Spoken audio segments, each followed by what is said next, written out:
Then that takes us to the market bubbles. For market bubbles, we could call it a spectacular bubble. Why? Because most of the time, there's speculation that brings about the bubble. So things, okay, for example, let's say the market for housing. If it is expected that prices, or if the demand for housing suddenly increased, this is how it works. There's always going to be a situation that someone is going to come up with that situation. Then everyone starts, copying and doing the same thing as that individual. So suddenly the demand for houses increases. So if the demand for houses increases, you and I will feel like maybe the price of houses will increase in the future. So I am not a house person. I'm not into housing. But for the fact that a lot of people start buying houses, peer pressure might make me to also join the investors of housing. Are you with me, guys? Yes. Bubbles are created. Bubbles, like normal bubbles.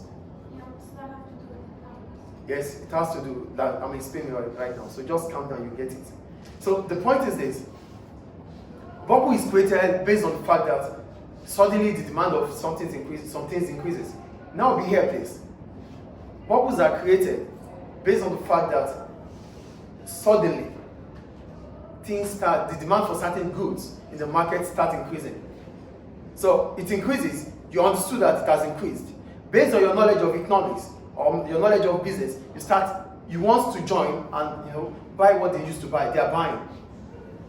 It's going to start with maybe peer pressure. Like, oh, my friends are buying houses now. I have to buy houses too. You are not into housing, but because your friends are investing in housing, you start investing in housing. So you start investing, she starts investing, everybody starts investing in housing. So what happens afterwards? The demand for housing will increase less than the supply. Are you with me? So as soon as the demand increases, the bubble is created. Do you get how it's created now? Yeah. It's a sudden rise in demand that brings about a higher price. Because the market will also respond. As soon as the demand for housing increases, those that supply houses will raise the price. They will raise the price because the demand is increasing. Are you getting it? Yeah. So prices will increase, but the supply would reduce. Because a lot of people who don't even buy houses start buying houses. So demand will be more than supply. So they raise the price. They raise the price. So as soon as the price increases, those that have houses will be waiting for the future. What happens in the future? So they can sell their house. They can sell. But the future will not come because supply is minimal. So the future is not coming. As a result of that, they are anxious to quickly sell. And they don't know what happens in the future. And another thing is this. As soon as the demand for housing increases, based on the fact that it is housing, which is one of government objectives, macroeconomic objective, government wants to ensure that people are better off in every situation. Housing is a necessity. Yes or no? Government might, as a result of that, start building houses. And if government start building houses, what happens? The cost of housing would reduce. So government might not even build it. Government might only come up with a policy that will enhance building houses. So this puts you into a pressure to quickly want to sell. You don't want government to start building houses and the price of houses fall. So an individual will quickly want to sell. As soon as that individual wants to sell, the rest will want to sell. The bubble will burst. Prices will fall. Do you get how it works or not?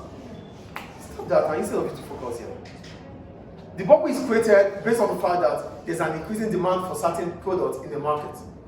As soon as the demand increases, the price will rise.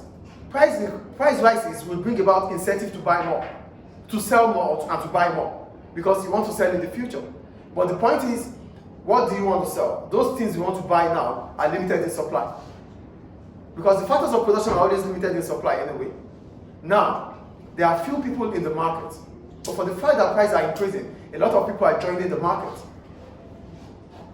This becomes a very difficult situation in an economy. So government would find solutions to that problem.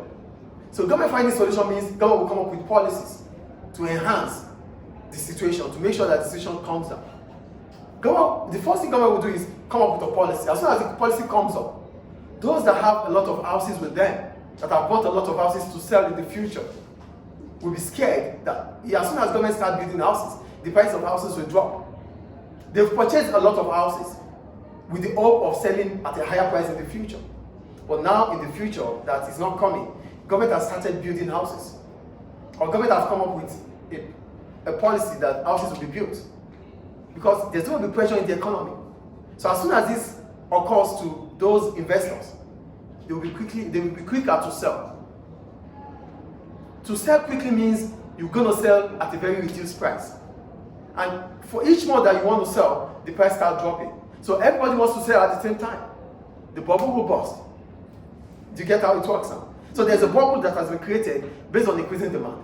But now, the pressure to sell, the anxiety to sell, brings about the bubble to burst. So when the demand increases and the price increases, this means that there is a bubble. As soon as the price increases, demand increases, government has to find solution, yes or no? Yeah. So when the government finds a solution and the demand decreases, supply would increase. yes, supply increases. Prices the will drop. price will drop. Bubble the burst. will burst.